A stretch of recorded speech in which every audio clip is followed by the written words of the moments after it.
ಯಾಕೆ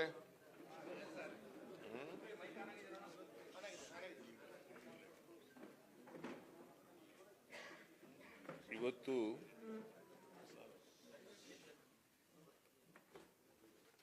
ಕರ್ನಾಟಕ ರಾಜ್ಯದ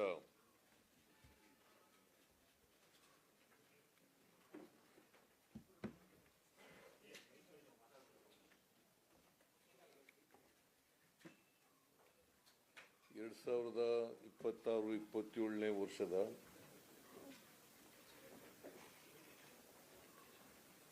ಮುಂಗಡ ಪತ್ರವನ್ನು ಮಂಡಿಸಿದ್ದೇನೆ.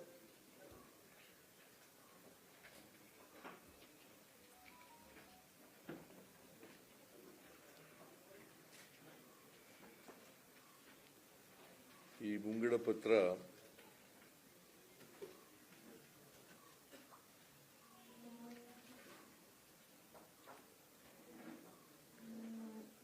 ಕರ್ನಾಟಕ ರಾಜ್ಯದ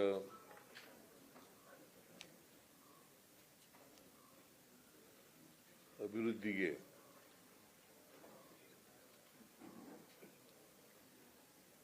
ಪೂರಕವಾಗಿರ್ತಕ್ಕಂಥ ಮುಂಗಡ ಪತ್ರವನ್ನು ಮಂಡಿಸಿದ್ದೇನೆ.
ನಾವು ಆದರೂ ಕೂಡ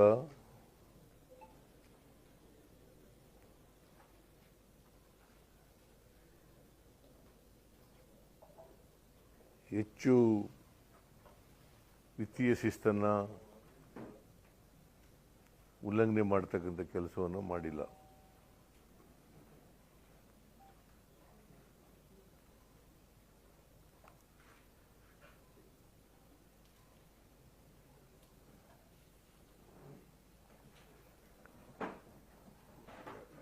ಆಮೇಲೆ ನಮ್ಮದು GDP ಬೆಳವಣಿಗೆ ಈ ವರ್ಷ ಅಂದರೆ 25-26 8.1.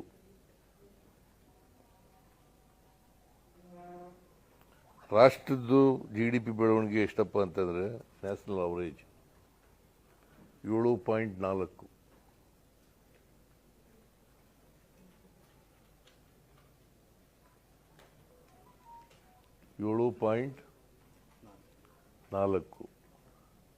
ಅವ್ರಿಗಿಂತ ನಾವು ಉತ್ತಮವಾಗಿ ಇದ್ದೀವಿ.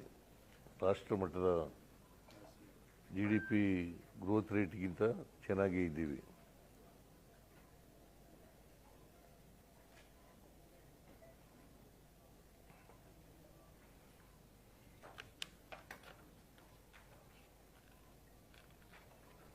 ಆಮೇಲೆ ನಾವು ಎಲ್ಲ ಗ್ಯಾರಂಟಿ ಯೋಜನೆಗಳಿಗೆ 51,000 52,000 ರೂಪಾಯಿ ಪ್ರತಿ ವರ್ಷ ಖರ್ಚು ಮಾಡ್ತಾ ಇದ್ದೀವಿ.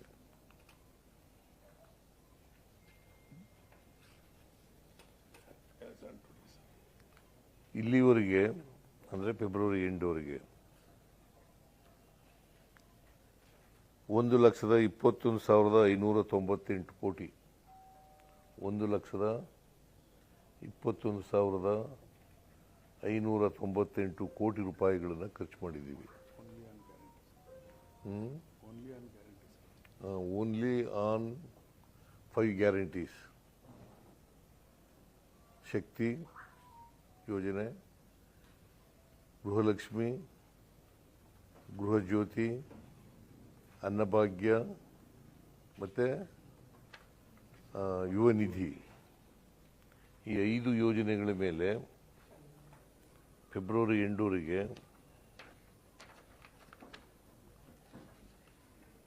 1,21,598 ಕೋಟಿ ಖರ್ಚು ಮಾಡಿದ್ದೀವಿ.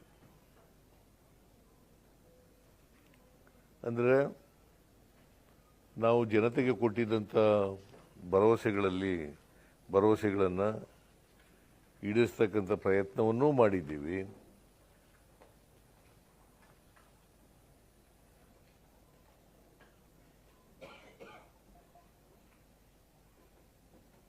ಆಮೇಲೆ ವಿತ್ತೀಯ ಶಿಸ್ತನ್ನು ಪಾಲನೆ ಮಾಡಿದ್ದೀವಿ.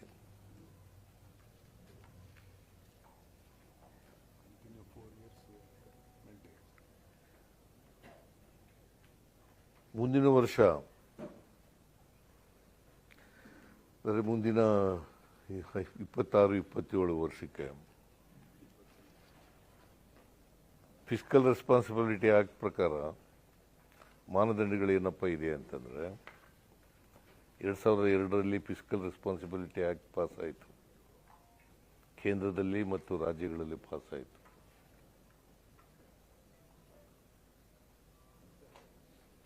ಅದರ ಪ್ರಕಾರ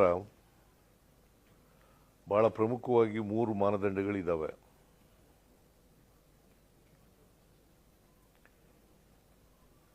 ಫಿಸ್ಕಲ್ ಡಿಫಿಸಿಟ್ GDPಯ 3% ಒಳಗಡೆ ಇರಬೇಕು.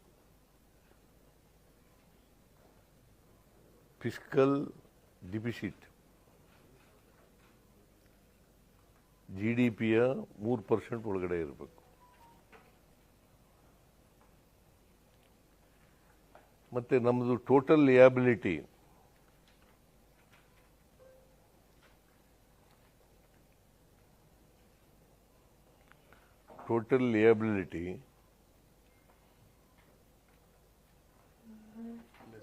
shall not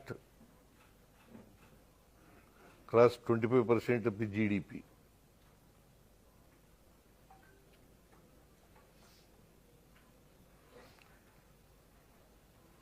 ಇದು ಭಾಳ ಇಂಪಾರ್ಟೆಂಟು.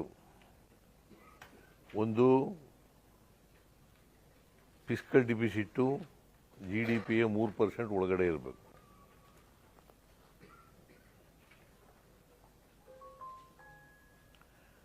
ಆಮೇಲೆ ಟೋಟಲ್ ಲಿಯಬಿಲಿಟಿ ಸಾಲ, ಟೋಟಲ್ ಲಿಯಬಿಲಿಟಿ GDPಯ 25% ಒಳಗಡೆ ಇರಬೇಕು.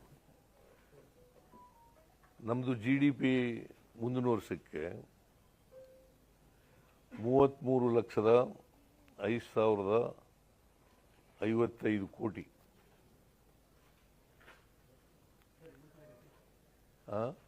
33 lakhs 33,05,500 33,05,500 ಗೊತ್ತಾಯ್ತಲ್ಲ.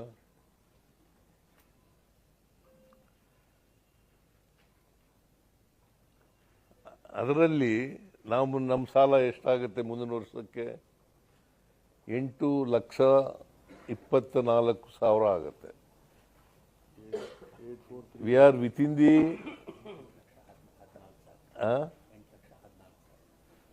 14,000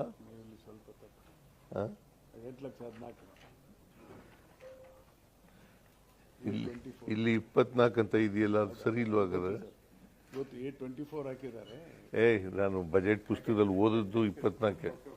824,389 ಸರ್. ಇಲ್ಲಪ್ಪ, ನಾನು ಬಜೆಟ್ನಲ್ಲಿ ಪುಸ್ತಕದಲ್ಲಿ ಓದಿದ್ದು ಕೂಡ 8,24,000. ನಾನು ಜ್ಞಾಪಕ ಶಕ್ತಿ ಚೆನ್ನಾಗಿದೆ ಅಂತ ನಾನು ಅನ್ಕೊಂಡಿದ್ದೀನಿ. 824,389 ಕರೆಕ್ಟ್ ಸರ್. ನಾಟ್ 814, 824. 8,24,000 ಚಿಲ್ಲರೆ ಬರ್ತದೆ. 389. 8,24,389. ಅದು ಎಷ್ಟು ಪರ್ಸೆಂಟ್ ಆಗುತ್ತಪ್ಪ ಅಂತಂದ್ರೆ 24.94%. 24.94%. GDP ಫಿಸ್ಕಲ್ ಡಿಫಿಸಿಟ್ ಎಷ್ಟಿದೆ ಅಂತಂದ್ರೆ 3% ಒಳಗಡೆ ಅಂತಂದ್ರೆ 2.95. So we are within the limit ಅಲ್ವಾ? ನೀವು ಪೇಪರ್ನಲ್ಲೆಲ್ಲ ಬರೀತಾರೆ, ಸಾಲ ಮಾಡಿಬಿಟ್ಟಿದ್ದಾರೆ. ಇದೊಂದು ಇಂಪಾರ್ಟೆಂಟ್. 23, 24, 25, 4 ವರ್ಷ ಆಮೇಲೆ ಈ ಸಾರಿ ಅಧಿಕಾರಕ್ಕೆ ಬಂದ ಮೇಲೆ 23, 24, 24, 25, 25, 26 3 ವರ್ಷನೂ ಕೂಡ with in the limits only. ಆ ಪ್ಯಾರಾಮೀಟರ್ಗಳಿದಾವಲ್ಲ ಫಿಸ್ಕಲ್ ರೆಸ್ಪಾನ್ಸಿಬಿಲಿಟಿ ಆಗಿ. ಆದರೆ ಫಿಸ್ಕಲ್ ರೆವಿನ್ಯೂ ಡಿಫಿಸಿಟ್ ಇರಬೇಕು, ರೆವಿನ್ಯೂ ಸರ್ಪ್ಲಸ್ ಇರಬೇಕು. ಹೋದ ವರ್ಷ 19,000 ಕೋಟಿ ಎಷ್ಟಿತ್ತು ರೆವಿನ್ಯೂ ಡಿಫಿಸಿಟ್. ಆಮೇಲೆ ರಿವೈಸ್ಡ್ ಎಸ್ಟಿಮೇಟ್ನಲ್ಲಿ 25,000 ಕೋಟಿ ಆಯಿತು.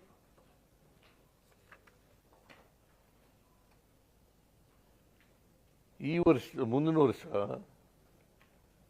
26, 27ಕ್ಕೆ 22,000 ಕೋಟಿ ಆಗುತ್ತೆ. ನನಗೆ ಕಾನ್ಫಿಡೆನ್ಸ್ ಇದೆ ಈ ಸಾರಿ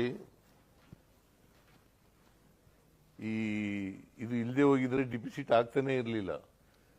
ನಮಗೆ ಕೇಂದ್ರ ಸರ್ಕಾರ ಕೊಡಬೇಕಾಗಿರ್ತಕ್ಕಂಥ ಹಣ ಕೊಟ್ಬಿಟ್ಟಿದ್ರೆ 10,000 ಕೋಟಿ ಕೋತಾ ಆಗದೆ ಹೋಗಿದ್ರೆ, ಅವರಿಂದ GST ಇಂದ ಕೋತಾ ಆಗದೆ ಹೋಗಿದ್ರೆ, ಆಮೇಲೆ ಇದರಲ್ಲಿ JJM ಅಲ್ಲ,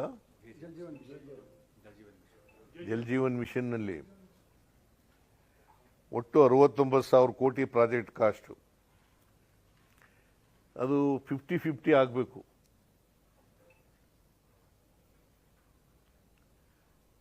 ಅವರು ಕೊಟ್ಟಿರ್ತಕ್ಕಂಥದ್ದು ಕೇಂದ್ರ ಸರ್ಕಾರ 30,000 ಚಿಲ್ಲರೆ ಕೋಟಿ ಕೊಡಬೇಕಾಗಿತ್ತು. 69,000ದಲ್ಲಿ ಎಷ್ಟು? 50-50 ಸುಮಾರು 34,000-35,000 ಕೊಡಬೇಕಾಗಿತ್ತು. ಅವ್ರು ಕೊಟ್ಟಿರೋದೇ ಇಲ್ಲಿವರೆಗೆ 11,000 ಚಿಲ್ಲರೆ.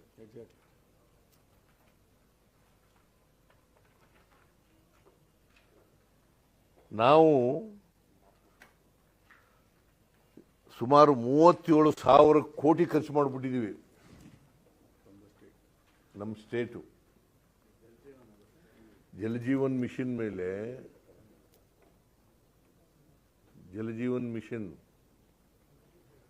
27,090.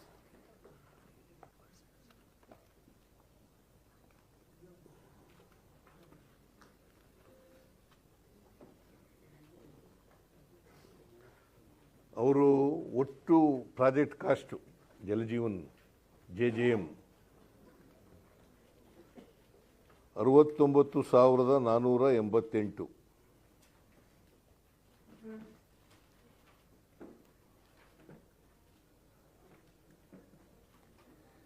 ಸೆಂಟ್ರಲ್ ಶೇರು 30,888 ಕೋಟಿ. 30,888 ಕೋಟಿ. ಆದರೆ ನಮಗೆ ಇಲ್ಲಿವರೆಗೆ ಕೊಟ್ಟಿರೋದು 11,786 ಕೋಟಿ. ಕನ್ಫ್ಯೂಸ್ ಮಾಡ್ಕೋಬೇಡಿ, ಯಾಕೆಂದರೆ ಈ ಫಿಗರ್ಸ್ಗಳಿದ್ದಾವಲ್ಲ, ಏನೇನೋ ಬರೆದು ಬಿಟ್ರೆ ಆಮೇಲೆ ಹೆಚ್ಚು ಕಡಿಮೆ ಆಗಿಬಿಡ್ತದೆ. ನಾನು ಐ ರಿಪೀಟ್, 69,488 ಕೋಟಿ ಪ್ರಾಜೆಕ್ಟ್ ಕಾಸ್ಟ್. ಕೇಂದ್ರ ಸರ್ಕಾರದ ಷೇರು 30,888 ಕೋಟಿ.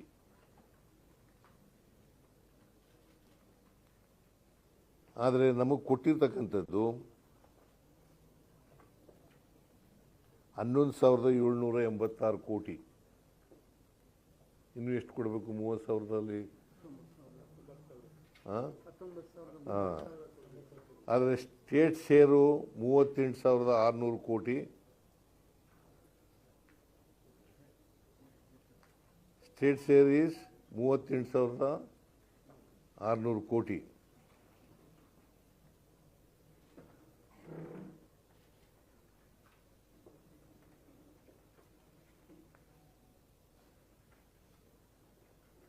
ನಾವು 15,500 ಕೋಟಿ ಅವ್ರು ಕೇಂದ್ರ ಸರ್ಕಾರ ಕೊಡದೇ ಹೋದ್ರು ಕೂಡ ನಾವು ಹೆಚ್ಚಾಗಿ ಖರ್ಚು ಕೊಟ್ಬಿಟ್ಟಿದ್ದೀವಿ. 15,500 ಕೋಟಿ.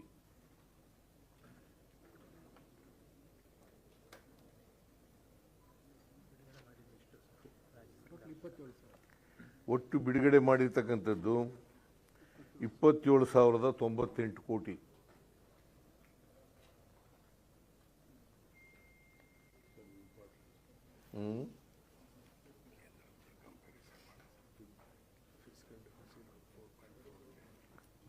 ಆಮೇಲೆ ಕೇಂದ್ರದ ಫಿಸ್ಕಲ್ ಡಿಫಿಸಿಟ್ ಎಷ್ಟು ಅಂತ ಗೊತ್ತಾ ನಿಮಗೆ? ಮತ್ತೆ ಏನು ಬರೀತೀರಿ ನೀವು ಬಜೆಟ್ ಮೇಲೆ?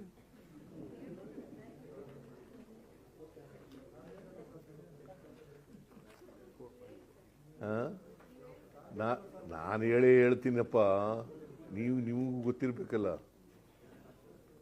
4.4 ಅವ್ರು ಹೇಳಿರೋ ಪ್ರಕಾರನೇ.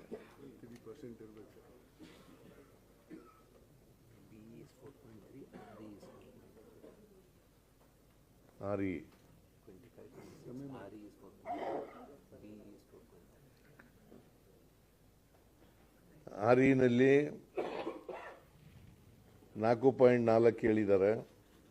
ಮುಂದಿನ ವರ್ಷಕ್ಕೆ 4.3 ಅಂತ ಬರ್ಕೊಂಡಿದ್ದಾರೆ. ಈ ವರ್ಷ 4.4.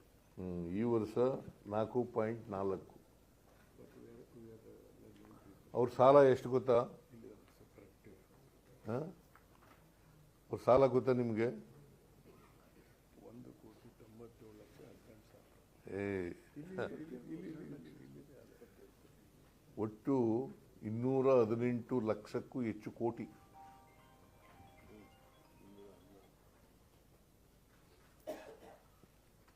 $218 ಲಕ್ಷಕ್ಕೂ ಹೆಚ್ಚು ಕೋಟಿ. ಈ ವರ್ಷ ಎಷ್ಟು ಸಾಲ ಮಾಡಿದ್ದಾರೆ ಗೊತ್ತಾ ನಿಮಗೆ? 17,20,000 ಕೋಟಿ. 17,20,000 ಕೋಟಿ. What pace he has, Ashoka? What rate he has? GDP 55.6%.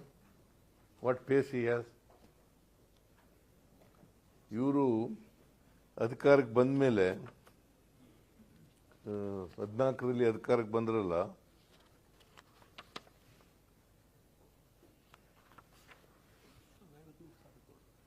ಎಷ್ಟು ಸಾಲ ಮಾಡಿರೋದು ಗೊತ್ತಾ?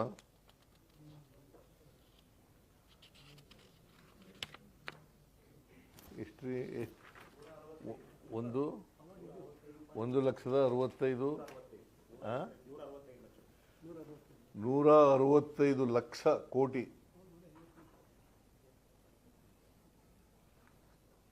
ನಾನು ಸುಮ್ಮನೆ ಪ್ರಾಸಂಗಿಕವಾಗಿ ಅವನು ಸಾಲ ಮಾಡಿ ಅಂತ ಹೇಳ್ತಾರಲ್ಲ, ಅದಕ್ಕೋಸ್ಕರ ಹೇಳಿದ್ದೆ ನಾನು. ಮತ್ತೆ ಸಾಲ ಮಾಡದೆ ಯಾವುದೇ ರಾಜ್ಯ, ಯಾವುದೇ ಕುಟುಂಬ ಇರಲಿ, ಯಾವುದೇ ದೇಶ ಇರಲಿ, ಸಾಲ ಮಾಡದೇನೆ ದೇಶದ ಅಭಿವೃದ್ಧಿ ಮಾಡೋದಕ್ಕಾಗಲಿ, ರಾಜ್ಯ ಅಭಿವೃದ್ಧಿ ಮಾಡೋಕ್ಕಾಗಲಿ ಸಾಧ್ಯ ಇಲ್ಲ. ಬಟ್ ನಾವು ಸಾಲ ಮಾಡುವಾಗ ಆ ಪ್ಯಾರಾಮೀಟರ್ ಒಳಗಡೆ ಇರಬೇಕು ಅಷ್ಟೇ.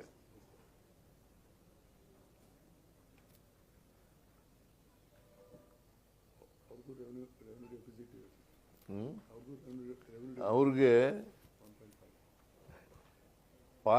55% ಆಫ್ ದಿ GDP, ದೇಶದ GDP ಇದೆಯಲ್ಲ, 55.6.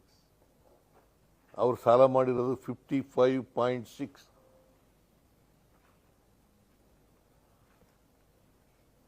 ನಾಚಿಕೆ ಆಗ್ಬೇಕಾ ಬೇಡ?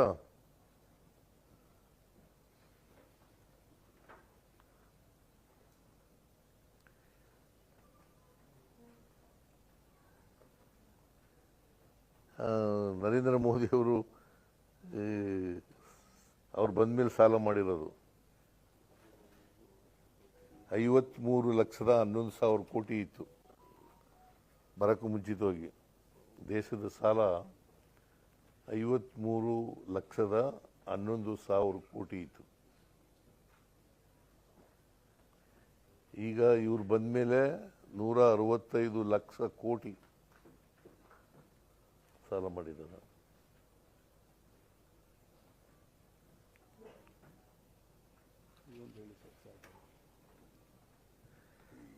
ಡಿವಿಡೆಂಡ್ ತಗೊಂಡು sir RBI fiscal deficit 3 lakh ಕೊಟ್ಟು ಫಸ್ಟ್ ಟೈಮ್. ಇದೆಲ್ಲ ಪಾಪ ಅವ್ರು ಬರೆಯಲ್ಲ. ಅವೆಲ್ಲ ಡಿವಿಡೆಂಡ್ ತಗೊಂಡು 3 ಲಕ್ಷ ಕೊಟ್ಟು 3 ಲಕ್ಷ ಕೋಟಿ ಡಿವಿಡೆಂಡ್ಸ್ ತಗೊಂಡ್ರು RBI-ನಿಂದ. ಅದು ತಗೊಂಡು ಇದನ್ನ ಸಾಲ ಫಿಸ್ಕಲ್ ಡೆಫಿಸಿಟ್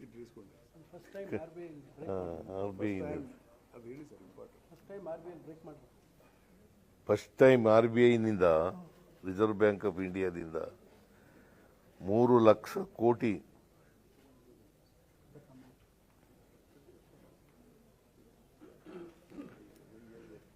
ಸೊ ನೀವು ಏನಾದ್ರು ಬರೀ, ನಾನು ಯಾಕೆ ಹೇಳ್ತಾ ಇದ್ದೀನಿ ಇದನ್ನೆಲ್ಲ ಅಂತಂದ್ರೆ, ಅಶೋಕ ಟೀಕೆ ಮಾಡ್ತಿದ್ನಲ್ಲ, ಸಾಲಗಾರ ಆಗ್ಬಿಟ್ಟಿದೆ. ನಾವು ಸಾಲಗಾರರಾಗಿಲ್ಲ. But we are within the framework of the parameters of the Fiscal Responsibility Act passed in 2002.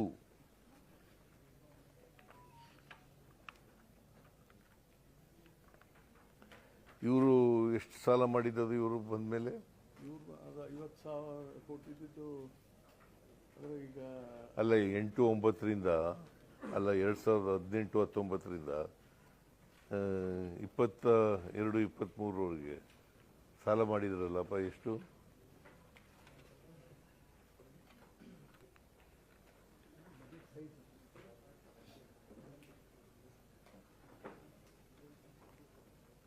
ನಾವು ಅಧಿಕಾರಕ್ಕೆ ಬಂದಾಗ 5,53,847 ಕೋಟಿ ಸಾಲ ಇತ್ತು. 5,53,847 ಕೋಟಿ ಸಾಲ ಇತ್ತು. ಈಗ 3 ವರ್ಷ ಆಯಿತು ನಾವು ಅಧಿಕಾರಕ್ಕೆ ಬಂದು. ಇನ್ನು ಮೂರು ವರ್ಷ ಆಗಿಲ್ಲ. ಮೇ 20ಕ್ಕೆ 3 ವರ್ಷ.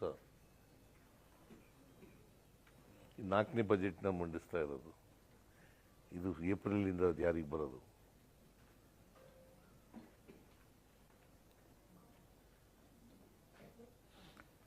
ಇನಿವೆ ಸಾಲ ಎಲ್ಲ ಕಾಲದಲ್ಲೂ ಮಾಡಿದ್ದಾರೆ. ಅವ್ರ ಕಾಲದಲ್ಲೂ ಮಾಡಿದ್ದಾರೆ, ನಮ್ಮ ಕಾಲದಲ್ಲೂ ಮಾಡಿದ್ದೀವಿ. ಕೇಂದ್ರ ಸರ್ಕಾರನೂ ಕೂಡ ಮಾಡಿದೆ ಸಾಲನ. ಫಿಸ್ಕಲ್ ರೆಸ್ಪಾನ್ಸಿಬಿಲಿಟಿ ಆಕ್ಟ್ಗಿಂತ ಜಾಸ್ತಿ ಮಾಡಿದ್ದಾರೆ. 55.6 25 ಒಳಗಡೆ ಮಾಡಬೇಕಾಗಿತ್ತಲ್ಲ, ಅದು ಮಾಡಿದ್ದಾರೆ. ಅದಾದಮೇಲೆ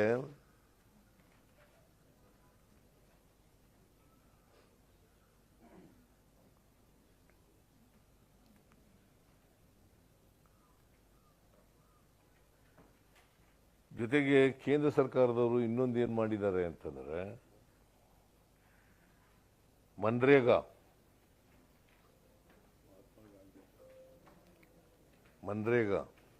ಅದನ್ನು ಕೂಡ ಬಜೆಟ್ನಲ್ಲಿ ಹೇಳಿದ್ದೀನಿ ನಾನು. ಮಹಾತ್ಮ ಗಾಂಧಿ ಉದ್ಯೋಗ ಖಾತ್ರಿ ಯೋಜನೆ, ಇದು 2004ರಲ್ಲಿ ಆಗ್ತಾ ಇದ್ದದ್ದು.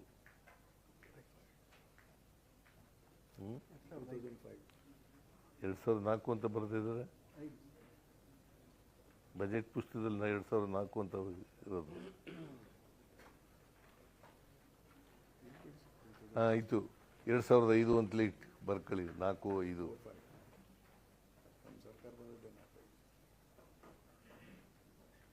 ಅಲ್ಲಿಂದ ಇಲ್ಲಿವರೆಗೆ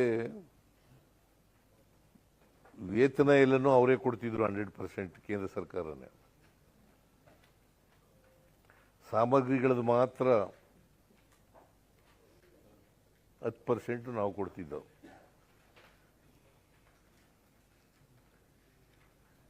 ಈಗೇನು ಮಾಡಿಬಿಟ್ಟಿದ್ದಾರೆ,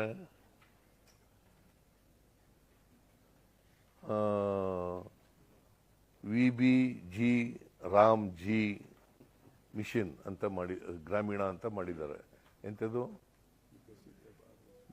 ವಿಕಸಿತ ಭಾರತ ಗ್ಯಾರಂಟಿ ಫಾರ್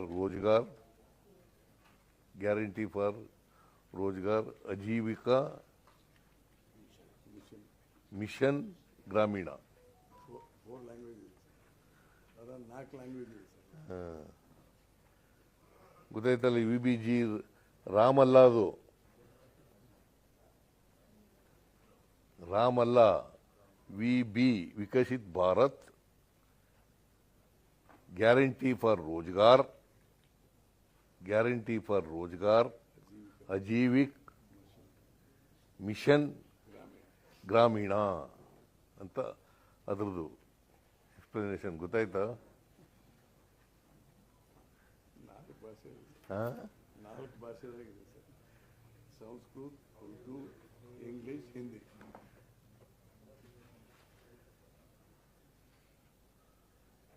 ಅದನ್ನ ಮಾಡಿ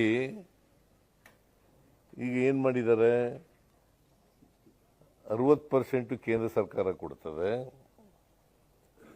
40% ರಾಜ್ಯ ಸರ್ಕಾರಗಳು ಕೊಡಲಿ ಅಂತ ಮಾಡಿಬಿಟ್ಟಿದ್ದಾರೆ. ಫ್ರೀ ಆಗಿದ್ದದನ್ನ ಇದು ಮನಮೋಹನ್ ಸಿಂಗ್ರವರು ಪ್ರಧಾನಮಂತ್ರಿಯಾಗಿದ್ದಾಗ ಮಾಡಿದ್ದಂಥ ಕಾನೂನು, ಮನ್ರೇಗಾ ಕಾಯ್ದೆ.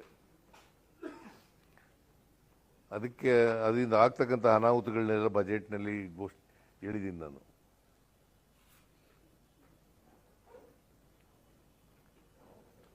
ಅದು ನಮ್ಮ ಪಕ್ಷ, ನಮ್ಮ ಸರ್ಕಾರ ಹೋರಾಟ ಮಾಡ್ತದೆ. ನಮ್ಮ ಹೋರಾಟ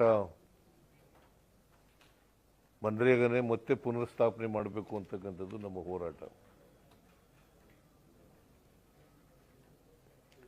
ಅದರಿಂದ 12 ಕೋಟಿ 14 ಲಕ್ಷ ದೇಶದಲ್ಲಿ 12 ಕೋಟಿ 16 ಲಕ್ಷ ಜನರಿಗೆ ಉದ್ಯೋಗ ಕೊಡ್ತಿದ್ದದು. ಸಣ್ಣ ರೈತರು, ಆಮೇಲೆ ಮಹಿಳೆಯರು, ಆದಿವಾಸಿಗಳು,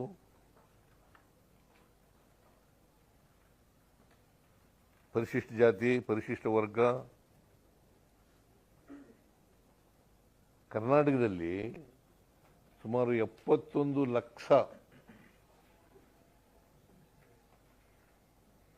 ಜನರಿಗೆ ಉದ್ಯೋಗ ಕೊಡ್ತಿದ್ದದು. 100 ದಿನ, ವರ್ಷದಲ್ಲಿ 100 ದಿನ. Into 370 rupees. 37,000 ರೂಪಾಯಿ.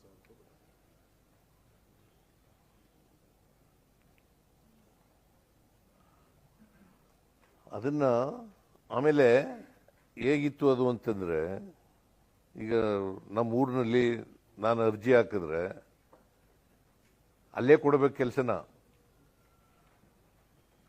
ನಮ್ಮ ಪಂಚಾಯತಿನಲ್ಲೇ ಕೊಡಬೇಕು. ಮತ್ತೆ 15 ದಿನದೊಳಗಡೆ ಅರ್ಜಿ ಹಾಕಿದ್ರೆ 15 ದಿನದೊಳಗಡೆ ಕೆಲಸ ಕೊಡಬೇಕು, ಇಲ್ಲದ್ರೆ ಮಜೂರಿ ಕೊಡಬೇಕು.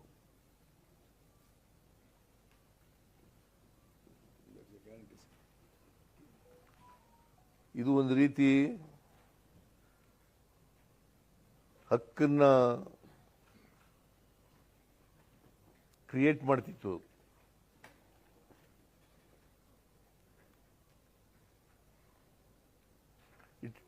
It was my right. As soon as ನನಗೆ ಕೆಲಸ ಬೇಕು ಅಂತ ಅರ್ಜಿ ಹಾಕಿದ್ರೆ ನಾನು ಯಾವುದೇ ಪಂಚಾಯತಿಗೆ, ಅಲ್ಲಿ ಕೆಲಸ ಕೊಡಬೇಕು, 15 ದಿನದೊಳಗಡೆ ಕೊಡಬೇಕು, ಇಲ್ಲದವರು ವೇತನ ಕೊಡಬೇಕು. ಗ್ರಾಮ ಸಭೆಯಿಂದ ಸೆಲೆಕ್ಟ್ ಮಾಡ್ತಾರೆ. ಆಮೇಲೆ ಆ ಪಂಚಾಯತಿ ಗ್ರಾಮ ಸಭೆಯಲ್ಲಿ ಇದು it is against 73rd amendment of the Indian Constitution.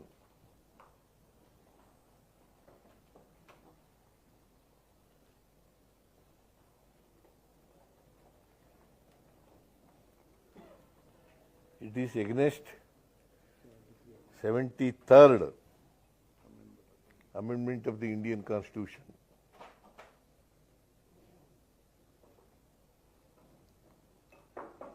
So ಅದಕ್ಕೋಸ್ಕರ ನಾವು ಮಹಿಳೆಯರು ಎಷ್ಟು ಪರ್ಸೆಂಟ್ ಇದ್ರು ಗೊತ್ತಾ? More than 53%.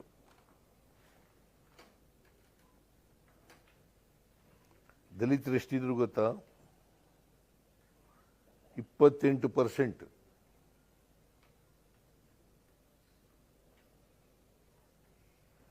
%17 ಪರಿಶಿಷ್ಟ ಜಾತಿ, 11% ಪರಿಶಿಷ್ಟ ವರ್ಗ.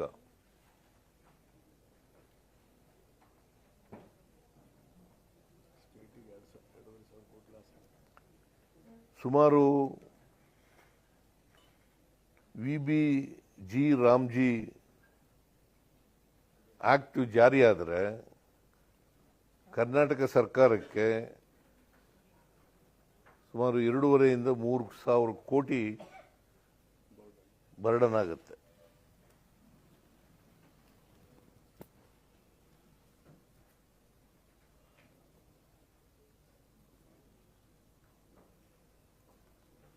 $2.5 to 3 ಸಾವಿರ ಕೋಟಿ ಬರ್ಡನ್ ಆಗುತ್ತೆ.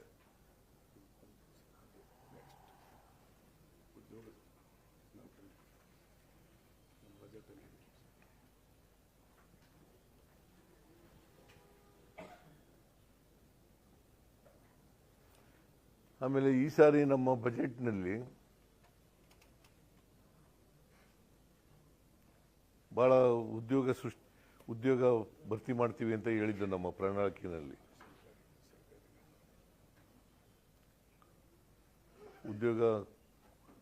ಖಾಲಿ ಹುದ್ದೆಗಳನ್ನೆಲ್ಲ ಭರ್ತಿ ಮಾಡ್ತೀವಿ ಅಂತ ಹೇಳಿದ್ದು, ಅಂದ್ರೆ ಹಂತ ಹಂತವಾಗಿ ಮಾಡ್ತೀವಿ ಅಂತ ಹೇಳಿದ್ದು.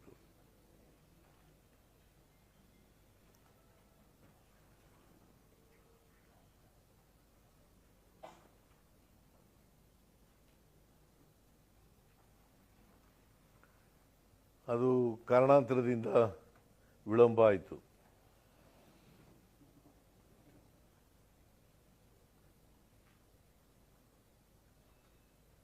ಅದಕ್ಕೆ ಈ ಸಾರಿ ಬಜೆಟ್ನಲ್ಲಿ ಹೇಳಿದ್ದೀನಿ 56,342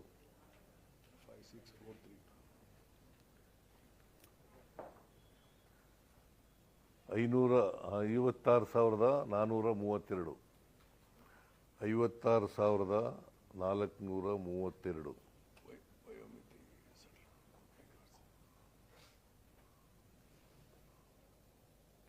ಹುದ್ದೆಗಳನ್ನು ಈ ವರ್ಷ ಭರ್ತಿ ಮಾಡ್ತೀವಿ ಅಂತ ಹೇಳಿದ್ದೀವಿ. 56,432 ಹುದ್ದೆಗಳನ್ನು ಭರ್ತಿ ಮಾಡ್ತೀವಿ ಅಂತ ಹೇಳಿದ್ದೀವಿ, ಮತ್ತೆ ಭರ್ತಿ ಮಾಡ್ತೀವಿ.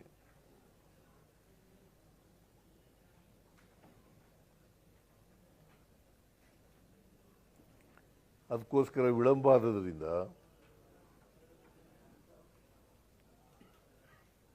ನಾವು ಏಜ್ ರಿಲ್ಯಾಕ್ಸೇಷನ್ ಮಾಡಿದ್ದೀವಿ 5 ವರ್ಷ.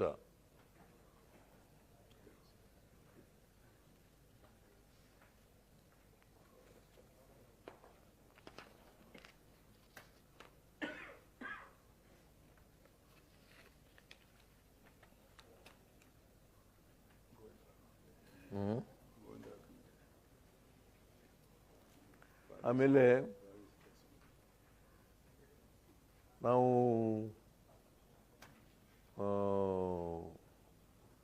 ಅನೇಕ ಆಯೋಗಗಳನ್ನು ರಚನೆ ಮಾಡಿದ್ದು. ಗೋವಿಂದರಾವ್ ರೀಜನಲ್ ಇಂಬ್ಯಾಲೆನ್ಸು ಹೋಗಲಾಡಿಸ್ಲಿಕ್ಕೆ ಯಾರು ಹಿಂದೆ ಇದ್ರಲ್ಲ, ನಂಜುಂಡಪ್ಪನವರು ಅವ್ರದ್ದು ವರದಿ ಆದಮೇಲೆ 2002 ಅವ್ರು ಕೊಟ್ಟಿದ್ದದು. 2002 ಸುಮಾರು 24 ವರ್ಷದ ಮೇಲಾಗಿದೆ. ಅದಕ್ಕೆ ರೀಜನಲ್ ಇಂಬ್ಯಾಲೆನ್ಸ್ ಕಡಿಮೆ ಆಗಲಿಲ್ಲ ಅನ್ನೋ ಅನುಮಾನದ ಮೇಲೆ ನಾವು ಗೋವಿಂದರಾವು ಆರ್ಥಿಕ ತಜ್ಞರು ಪ್ರೊಫೆಸರ್ ಎಂ ಗೋವಿಂದರಾವ್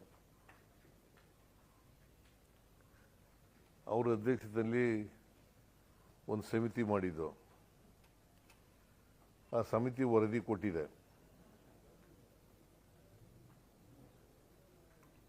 ಅದು ಕ್ಯಾಬಿನೆಟ್ನಲ್ಲಿ ಒಪ್ಕೊಂಡಿದ್ದೀವಿ, ಮತ್ತೆ ಹೌಸ್ನಲ್ಲೂ ಕೂಡ ಮಂಡಿಸ್ತಾ ಇದ್ದೀವಿ, ಈ ಸದನದಲ್ಲೇ ಮಂಡಿಸ್ತಾ ಇದ್ದೀವಿ.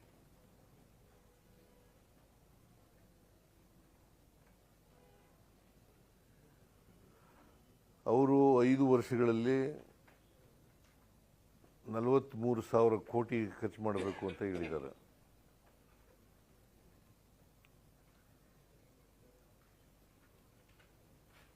ನಾವು ಆ ಕಮಿಟಿ ಶಿಫಾರಸುಗಳನ್ನು ಒಪ್ಕೊಂಡಿರೋದ್ರಿಂದ 4,000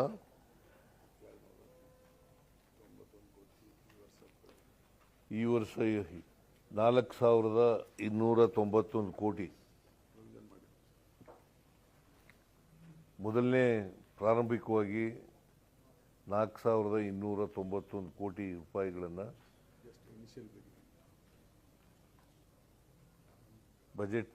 ನಮ್ಮ ಬಜೆಟ್ನಲ್ಲಿ ಘೋಷಣೆ ಮಾಡಿದ್ದೀವಿ.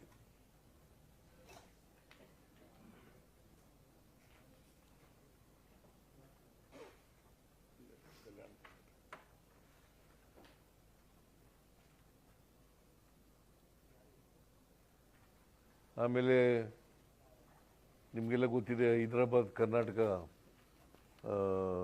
ಕಲ್ಯಾಣ ಕರ್ನಾಟಕ ನಾವು ಬಂದ ಮೇಲೆ 3 ವರ್ಷದಲ್ಲಿ ಮೊದಲನೇ ವರ್ಷ 3,000 ಕೋಟಿ,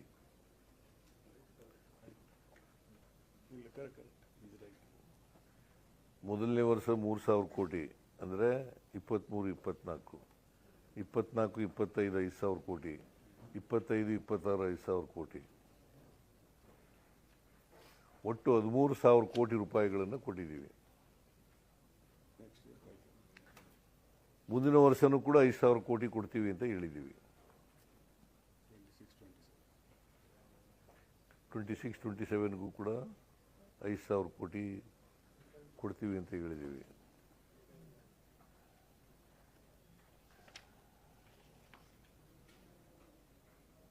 so this is regarding Kalyana Karnataka. ಮತ್ತೆ ನಾವೇ ರಚನೆ ಮಾಡದ್ದು ಇದನ್ನು, ಬಿಜೆಪಿಯವರು ವಿರೋಧ ಮಾಡಿದರು.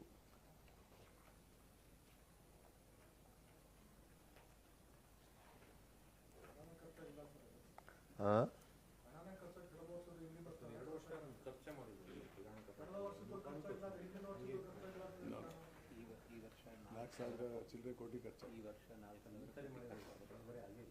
ಈ ವರ್ಷ ಸುಮಾರು 4,000 ಕೋಟಿ ಖರ್ಚಾಗಿದೆ. ಈ ವರ್ಷ ಹಳೇದು ಬಾಕಿ ಉಳಿದಿರೋದು ಮತ್ತೆ ಮುಂದಿನ ವರ್ಷದ್ದು 5,000 ಕೋಟಿ ಅಷ್ಟನ್ನು ಪ್ರಸ್ತುತ ವರ್ಷದಲ್ಲಿ ಖರ್ಚು ಮಾಡ್ತೀವಿ. ಸ್ವಲ್ಪ ರಾಜ್ಯಪಾಲರು ಅಪ್ರೂವ್ ಆಗೋದು ವಿಳಂಬ ಆಯಿತು.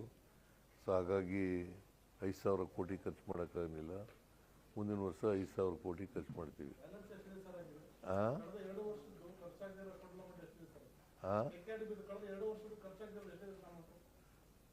ಎಷ್ಟು ಅಮೌಂಟ್ ಇದೆ ಅಂತಲ್ಲ ಡೀಟೇಲ್ಸ್ ಕೊಡ್ತೀನಿ ನಾನು. ನೋಡಪ್ಪ ಜಾಫರ್, ಅದು We don't have any problem. ಹಣದೇನು ಕೊರತೆ ಇಲ್ಲ. ಮನಿ ಈಸ್ ದೇರ್ ವಿತ್ ನಾವು 5,000 ಕೋಟಿ ಕೊಟ್ಬಿಡ್ತೀವಿ. ಅವ್ರು ಖರ್ಚು ಮಾಡ್ಬೇಕು. ಈಗ 4,000 ಕೋಟಿ ಈ ವರ್ಷ ಖರ್ಚು ಮಾಡಿದ್ದಾರೆ. ಇನ್ನೂ 1,000 ಕೋಟಿ ಖರ್ಚು ಮಾಡಬೇಕು. First year 23-24 governor has given approval December. Last year ಬೇಡ ಅದೆಲ್ಲ ಏನೇನು ಅವ್ರಿಗೆಲ್ಲ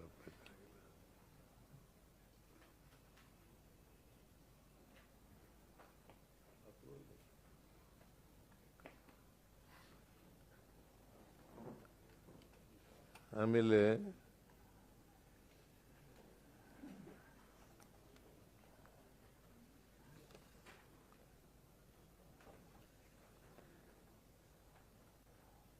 ನಾನು ಭಾಳಷ್ಟು ಅಭಿವೃದ್ಧಿ ಕಾರ್ಯಕ್ರಮಗಳಿಗೆಲ್ಲ ಹೇಳಿದ್ದೀನಿ.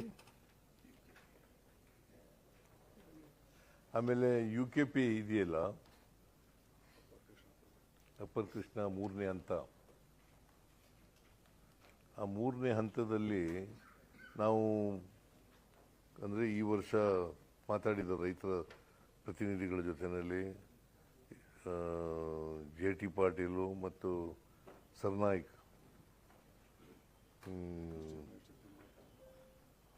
ಬಾಗಲಕೋಟೆ ಅಧ್ಯಕ್ಷರ ಹೆಸರೇನು? ಅಲ್ಲ, ನಂಜೈನ್ ಮಠ್.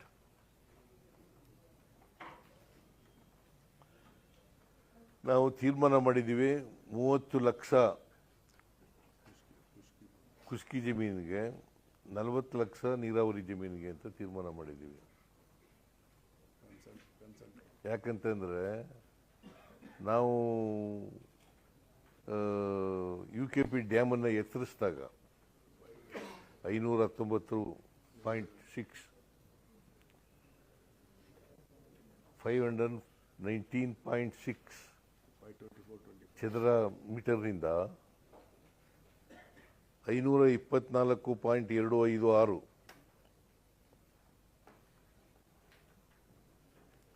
ಅಲ್ಲಿ ಏರಿಸಿದಾಗ ಮುಳುಗಡೆ ಆಗುತ್ತೆ.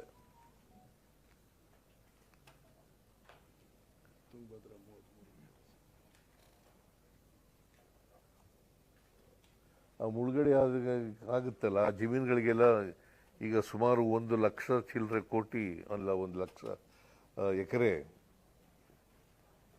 ಮುಳುಗಡೆ ಆಗುತ್ತೆ. ಅದರಲ್ಲಿ ಈಗಾಗಲೇ ಕೆಲವು ಜಮೀನುಗಳನ್ನ ತಗೊಂಡಿದ್ದಾರೆ, ಅವಾರ್ಡ್ ಮೂಲಕ ಅಕ್ವಿಷನ್ ಆಗಿದೆ. ಇನ್ನು ಉಳಿದಂಥ ಜಮೀನುಗಳನ್ನ ಬೈ ಕನ್ಸೆಂಟ್ ಮಾಡಬೇಕು ಅಂತ ಹೇಳಿದ್ದೀವಿ. ಈ ವರ್ಷದಿಂದ ಪ್ರಾರಂಭ ಮಾಡ್ತೀವಿ, ಅಂದರೆ ಮುಂದಿನ ವರ್ಷದಿಂದ ಏಪ್ರಿಲ್ 1ರಿಂದ.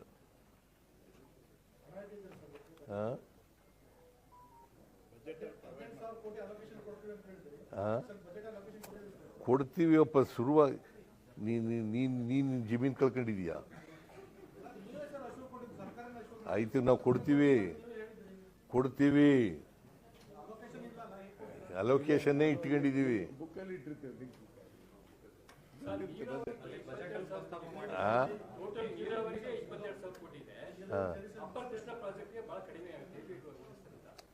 ನಾವು ಮಧ್ಯದಲ್ಲಿ ಮಾಡ್ತೀವಪ್ಪ, ಸಪ್ಲಿಮೆಂಟ್ರಿನಲ್ಲಿ ಕೊಡ್ತೀವಿ. ಈಗ ಸುಮಾರು 3,000 ಕೋಟಿ ರೂಪಾಯಿನ ಅಕ್ವಿಷನ್ಗೋಸ್ಕರನೇ ಇಟ್ಟಿದ್ದೀವಿ. ಪ್ರಾರಂಭ ಮಾಡಿದ ತಕ್ಷಣ ಶುರು ಮಾಡ್ತೀವಿ. ಮಾಡಿದ ಮೇಲೆ ಎಷ್ಟು ದುಡ್ಡು ಬರ್ತದೆ ಅಷ್ಟು, ಈ ವರ್ಷ ಎಷ್ಟಾಗ್ತದೆ ಅಷ್ಟು ದುಡ್ಡು ಕೊಡ್ತೀವಿ.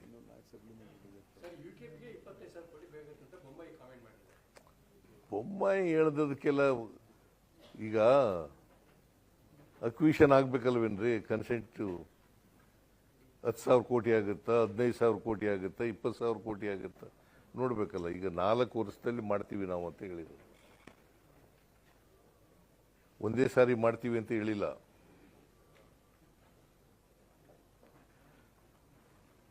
ನಾಲ್ಕು ವರ್ಷದಲ್ಲಿ ಮಾಡ್ತೀವಿ ಅಂತ ಹೇಳಿರೋದು, ಒಂದೇ ವರ್ಷದಲ್ಲಿ ಮಾಡಿಬಿಡ್ತೀವಿ ಅಂತ. ಈಗ ಬೈ ಕನ್ಸೆಂಟ್ ಆಗೋದು ಇದು, ಪರಸ್ಪರ ಒಪ್ಪಂದದ ಮೂಲಕ. ಈಗ ಅವರು ಬರಬೇಕಲ್ಲ ನಮ್ಮ ಹತ್ರ. ನಾವು ಜಮೀನು ಕೊಡ್ತೀವಪ್ಪ, 30,000 ಕುಷ್ಕಿ ಜಮೀನಿಗೆ, 30 ಲಕ್ಷ ಕುಷ್ಕಿ ಜಮೀನಿಗೆ, ನೀರಾವರಿ ಜಮೀನಿಗೆ 40 ಲಕ್ಷ ಒಪ್ಕೋತೀವಿ, ಕೊಡ್ತೀವಿ ಅಂತ ಮುಂದೆ ಬಂದಾಗ ಕೊಡ್ತೀವಿ. ಸಪ್ಲಿಮೆಂಟ್ರಿ ಬಜೆಟ್ ಮಂಡಿಸ್ತೀವಲ್ಲ, ಜುಲೈಗೆ ಒಂದು ಮಂಡಿಸ್ತೀವಿ, ಆಮೇಲೆ ಡಿಸೆಂಬರ್ಗೆ ಒಂದು ಮಂಡಿಸ್ತೀವಿ, ಆಮೇಲೆ ಮಾರ್ಚ್ಗೆ ಒಂದು ಮಂಡಿಸ್ತೀವಿ.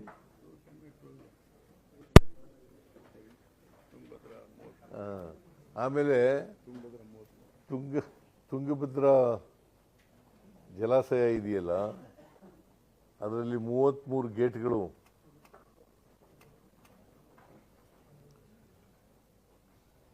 ಹಳೆಯ ಗೇಟ್ಗಳಾಗ್ಬಿಟ್ಟಿದ್ದವು. ನಿಮಗೆಲ್ಲ ಗೊತ್ತಿದೆ, ಹೋದ ಸಾರಿ ಒಂದು ಗೇಟು ಕಿತ್ಕೊಂಡೋಗಿ ಆಮೇಲೆ ಅದನ್ನು ರಿಪೇರಿ ಮಾಡಿದ್ವಲ್ಲ, ಅದಕ್ಕೆ ಈ ಸಾರಿ ಎಲ್ಲ ಗೇಟ್ಗಳನ್ನೂ ಬದಲಾವಣೆ ಮಾಡಿಬಿಡ್ತೇವೆ. ಮತ್ತು ಜೂನ್ ಒಳಗಡೆ ಅದನ್ನೆಷ್ಟು ಮಾಡಬೇಕು ಅಂತ ನೀರಾವರಿ ಇಲಾಖೆಯವರಿಗೆ ಕಟ್ಟುನಿಟ್ಟಿನ ಸೂಚನೆಯನ್ನು ಕೊಟ್ಟಿದ್ದೀವಿ.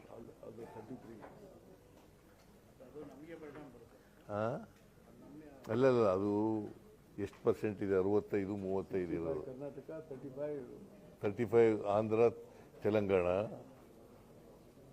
65 ನಮಗೆ. ಆ ಪ್ರಪೋರ್ಷನೇಟ್ ಆಗಿ ಬರಬೇಕು.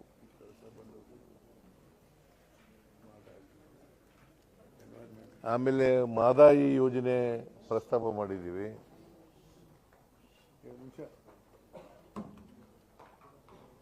ಮಾದಾಯಿ ಯೋಜನೆಯಲ್ಲಿ ನಾವು 2 ಟೆಂಡರ್ ಕರೆದು, ಟೆಂಡರು ಫೈನಲೈಸ್ ಆಗಿ, ಏಜೆನ್ಸಿನೂ ಫಿಕ್ಸ್ ಆಗಿ ಇದೆ. Only you are waiting for the clearance from the government of India, forest department.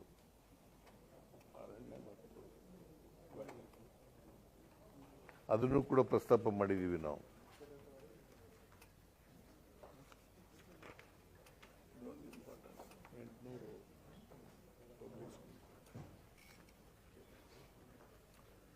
ಈಗ 17 ಬಜೆಟ್ ಮಂಡನೆ ಮಾಡಿದ್ದೀರಿ.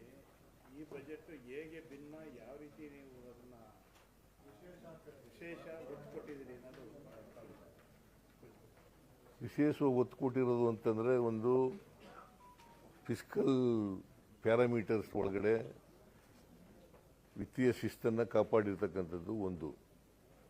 3 ವರ್ಷನೂ ಕಾಪಾಡಿದ್ದೀವಿ. ನಾನು ಯಾವ್ಯಾವ ಫೈನಾನ್ಸ್ ಮಿನಿಸ್ಟರ್ ಆಗಿದೆ ಆ ಕಾಲದಲ್ಲೆಲ್ಲ ಕಾಪಾಡ್ಕೊಂಡು ಬಂದಿದ್ದೀನಿ.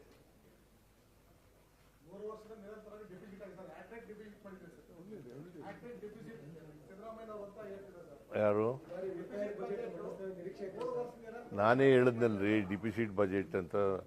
ಡಿಫಿಸಿಟ್ ಬಜೆಟ್ ಮಂಡಿಸಿದ್ದೀನಿ ನಿಜ. ಪ್ಯಾರಾಮೀಟರು ಫಿಸ್ಕಲ್ ರೆಸ್ಪಾನ್ಸಿಬಿಲಿಟಿ ಆ್ಯಕ್ಟ್ನಲ್ಲಿ ಅದನ್ನು ಸರ್ ಮಾಡಲಿಕ್ಕೆ ಸಾಧ್ಯ ಆಗ್ತದೆ. ಈಗ ಈ ವರ್ಷ ಸರ್ ಹೋಗ್ತಿರ್ಲಿಲ್ವಾ? ನಮ್ಗೆ 10,000 ಕೋಟಿ ಬಂದಿದ್ರೆ ಸರ್ ಹೋಗ್ತಿರ್ಲಿಲ್ವಾ? JJMನಲ್ಲಿ ನಮಗೆ ನಾವು ಕೊಟ್ಟಿದ್ದ ದುಡ್ಡು ಅವರು ಕೇಂದ್ರ ಸರ್ಕಾರ ಕೊಡಬೇಕಾಗಿರೋ ಕೊಟ್ಟಿದ್ದು ಸಾಕಾಗ್ತಿರ್ಲಿಲ್ವಾ? ಈ ವರ್ಷ ಡಿಪಿಸಿಟ್ ಎಲ್ಲ ಹೋಗ್ಬಿಡೋದಲ್ಲ. ಬಜೆಟ್ ಸೈಜ್ ಕಡಿಮೆ ಮಾಡಬೇಕು ಸರ್, ಎನ್ಹಾನ್ಸ್ ಮಾಡಿದ್ದೀರಾ, ಸಾಲ ಎನ್ಹಾನ್ಸ್ ಮಾಡಿದ್ರೆ ಬಜೆಟ್ ಸೈಜ್ ಕಡಿಮೆ ಮಾಡ್ಬೋದು ಸರ್. ಏನು ಕಡಿಮೆ ಮಾಡ್ಬೋದು? ಕಡಿಮೆ ಮಾಡ್ಬೋದು ಆದಾಯದ ಮೂಲಕ್ಕೆ ಆಧಾರವಾಗಿ ಇಟ್ಕೊಂಡು ಬಜೆಟ್ ಸೈಜ್ ಮಾಡ್ಬೋದು. ಅಭಿವೃದ್ಧಿ ಕೆಲಸಗಳನ್ನ ಹೆಚ್ಚು ಮಾಡಿದಾಗ ಕಡಿಮೆ ಮಾಡೋದು ಅಂತಂದ್ರೆ ಹೆಂಗೆ? ಒಂದು ಏನಂತ ಹೇಳಿರೋದು, ಟೋಟಲ್ ಲಯಬಿಲಿಟೀಸು 25% ದಾಟಬಾರದು ಅಂತ. ಅಷ್ಟೊಳಗಡೆನೆ ಮಾಡಿದ್ದೀವಲ್ಲ. ಇಲ್ಲ ಇಲ್ಲ, ನಾನು ಆಗಲೂ ಸಾಲ ಮಾಡಿದ್ದೆ, ಗ್ಯಾರಂಟಿಗಳು ಇಲ್ದಿದ್ದಾಗಲೂ ಸಾಲ ಮಾಡಿದ್ದೆ, ಈಗಲೂ ಸಾಲ ಮಾಡಿದ್ದೀವಿ. ಆಗ 22-23% ಮಾಡ್ತಿದ್ದೆ, ಈಗ 24.94 ಆಗಿದೆ.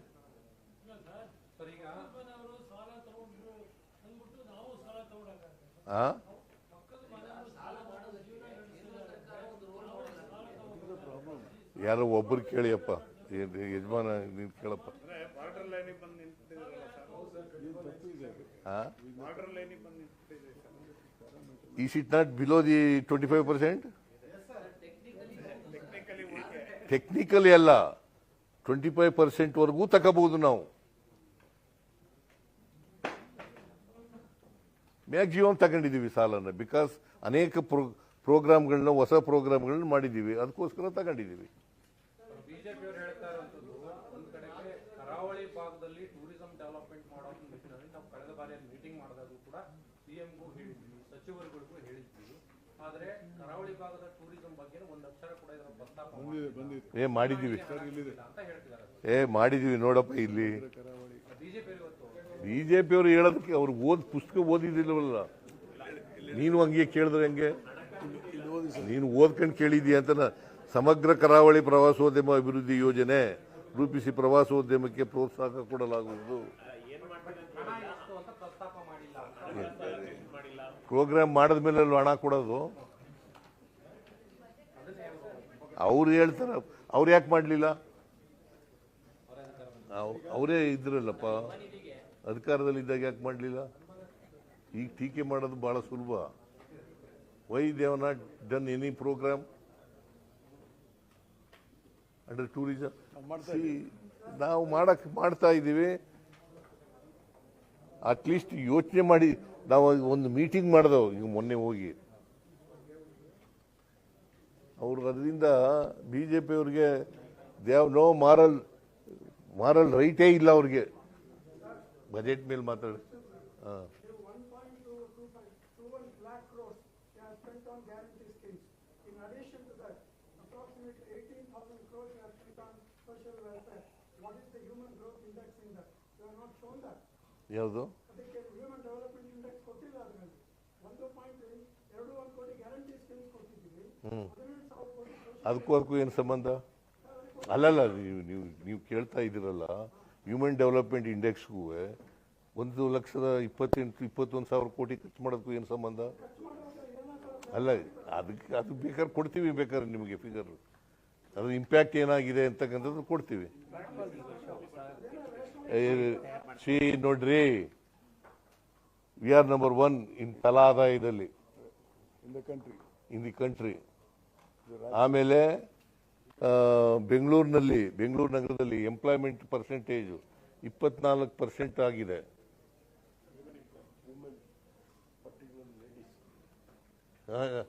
ಆಮೇಲೆ ಕೊಂಡ್ಕೊಳ್ತಕ್ಕಂಥ ಶಕ್ತಿ ಜಾಸ್ತಿ ಆಗಿದೆ, ಪರ್ ಕ್ಯಾಪಿಟಾ ಎಕ್ಸ್ಪೆಂಡಿಚರ್ ಜಾಸ್ತಿ ಆಗಿದೆ. ಸೊ ಇವೆಲ್ಲ ಇಂಪ್ಯಾಕ್ಟ್ಗಳಾಗ್ತವೆ. ನೀವೆಲ್ಲ ದಿನ ನೋಡ್ತಾ ಇದ್ದೀರಿ ಪತ್ರಿಕೆಗಳಲ್ಲಿ.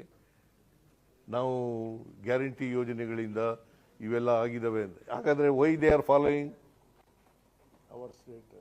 Hour state programmes? ಅಲ್ಲಲ್ಲ, ನೀವು ಹ್ಯೂಮನ್ ಡೆವಲಪ್ಮೆಂಟ್ ಇಂಡೆಕ್ಸ್ ಕೇಳಿದ್ರಲ್ಲ, ಅದಕ್ಕೆ ಹೇಳಿದೆ ನಾನು. ಅದು ಫಾಲೋ ಮಾಡ್ತಾ ಅಂದ್ರೆ ಇದು ಇಸ್ ಎ ಗುಡ್ ಪ್ರೋಗ್ರಾಮ್ ಅಂತ ಫಾಲೋ ಮಾಡ್ತಾ ಇದ್ದಾರೆ ಅವರು. ವಿರೋಧ ಮಾಡಿದವರು ಫಾಲೋ ಮಾಡ್ತಾ ಇದ್ದಾರೆ. ಯಾವುದನ್ನ ನಾವು ನೋಡ್ರಿ, ನಾವು ಇನ್ನೂ ತೀರ್ಮಾನ ಮಾಡಿಲ್ಲ ಏನು ಮಾಡಬೇಕು ಮುಂದೆ ಅಂತ. ಬಟ್ ನಾವು ಏನಂತ ಹೇಳಿದ್ದೀವಿ ಅಂತಂದರೆ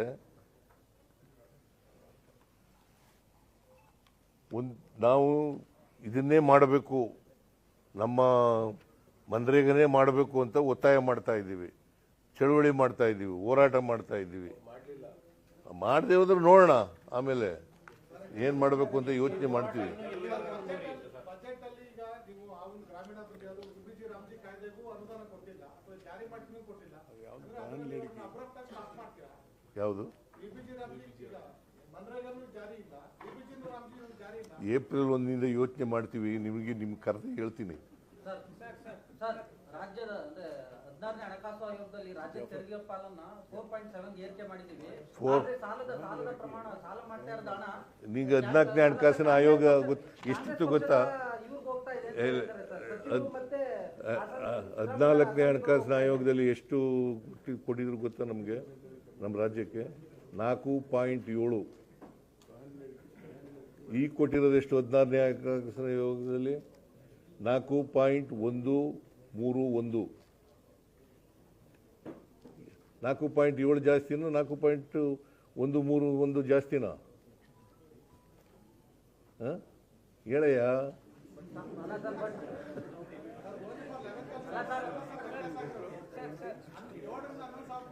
ಅದರಿಂದ ನಾನು ಏನಂತ ಹೇಳಿದ್ದೀನಿ ಅಂತಂದರೆ ಸ್ವಲ್ಪ ಸಮಾಧಾನ ಆಗಿದೆ, ಆದರೆ ನಾವು ನಿರೀಕ್ಷೆ ಮಾಡದಷ್ಟು ಬಂದಿಲ್ಲ ಅಂತ ಹೇಳಿದ್ದೀವಿ ಬಜೆಟ್ನಲ್ಲಿ. ಈಗ 16 ವರ್ಷಕ್ಕಿಂತ ಕೆಳಗಿರೋ ಮಕ್ಕಳಿಗೆ ಸೋಷಿಯಲ್ ಮೀಡಿಯಾ ಯೂಸೇಜ್ ಬ್ಯಾನ್ ಮಾಡ್ತೀವಿ ಅಂತ ಅನೌನ್ಸ್ ಮಾಡಿದ್ದಾರೆ. ಹೌದು. ಆ ಪಾಲಿಸಿನ ಯಾವ ರೀತಿ ರೋಲ್ ಔಟ್ ಮಾಡ್ತಾರೆ? 16 ವರ್ಷದೊಳಗಡೆ ಮೊಬೈಲ್ ಇಟ್ಕೋಬಹುದು, ಬಟ್ ಸೋಷಿಯಲ್ ಮೀಡಿಯಾ ಮಾಡೋಕ್ಕಾಗಲ್ಲ. ಸೋಷಿಯಲ್ ಮೀಡಿಯಾ ಬ್ಯಾನ್ ಮಾಡ್ತೀವಿ. ಅದನ್ನ ಹೇಗೆ ರೆಗ್ಯುಲೇಟ್ ಮಾಡ್ತೀರಾ? ಮನೆಯಲ್ಲಿ ಯೂಸ್ ಮಾಡ್ಬೋದಲ್ಲ ಯಾರು ಮಕ್ಕಳು ಮನೆಯಲ್ಲಿ ಯೂಸ್ ಮಾಡ್ಬೋದಲ್ಲ, ಯಾವ ರೀತಿ ರೆಗ್ಯುಲೇಟ್? ಮನೆಗಳಲ್ಲಿ ಶಾಲೆಗಳಲ್ಲಿ ಎಲ್ಲ ಹೇಗೆ ರೆಗ್ಯುಲೇಟ್ ಮಾಡ್ತೀರಾ? ಪೇರೆಂಟ್ಸ್ ಮೊಬೈಲ್ ಅನ್ನೇ ನಾವು ಅದಕ್ಕೆ ಫಾರ್ಮುಲೇಟ್ ಮಾಡ್ತೀವಿ ಪ್ರೋಗ್ರಾಮ್ನ. ಆ ಪ್ರೋಗ್ರಾಮ್ ಆದಮೇಲೆ ನಿಮ್ಗೆ ಹೇಳ್ತೀವಿ.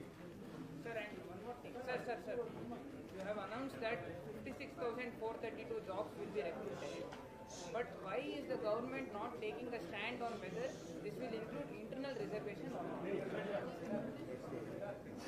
ನೋಡಪ್ಪ, ನಾವು ಇಂಟರ್ನಲ್ ರಿಸರ್ವೇಷನ್ನ ಒಪ್ಕೊಂಡಿದ್ದೀವಿ. ಅದರ ಪ್ರಾಸೆಸ್ ಹೆಂಗೆ ಮಾಡಬೇಕು ಅನ್ನೋದನ್ನು ಯೋಚನೆ ಮಾಡ್ತೀವಿ.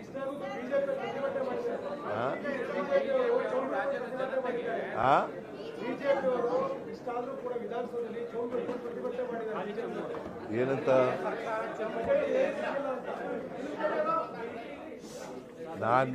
ನಾನು ಕೇಂದ್ರ ಸರ್ಕಾರದ ಹೇಳಿದ್ನೆಲ್ಲ, ಕರ್ನಾಟಕಕ್ಕೆ ಚುಂಕು ಕೊಟ್ಟವ್ರೆ ಅಂತ, ಅದಕ್ಕೆ ಅವ್ರು ಮಾಡಿರೋದು. ಅದಕ್ಕೆ ರಾಜಕೀಯವಾಗಿ ಮಾಡಿದ್ದಾರೆ ನೋಡ್ರಿ. ಒಬ್ರು ಕೇಳ್ರಿ, ಸುಮ್ಮನೆ ಯಾವನ ಒಬ್ಬ ಅವನ ಕೇಳ್ತಾನೆ, ತಾಳಯ್ಯ ಅವನು ಕೇಳ್ತಾನೆ. ಸರ್, ಈಗ 17 ಬಜೆಟ್ ಮಂಡನೆ ಮಾಡಿ ದಾಖಲೆ ಮಾಡಿದಿರಿ, ಇನ್ನೆಷ್ಟು ಬಜೆಟ್ ಅನ್ನು ಮಂಡನೆ ಮಾಡ್ತೀರಿ? ಹೈಕಮಾಂಡ್ ಹೇಳೋವರೆಗೆ ಮಾಡ್ತಾ ಇರ್ತೀನಿ.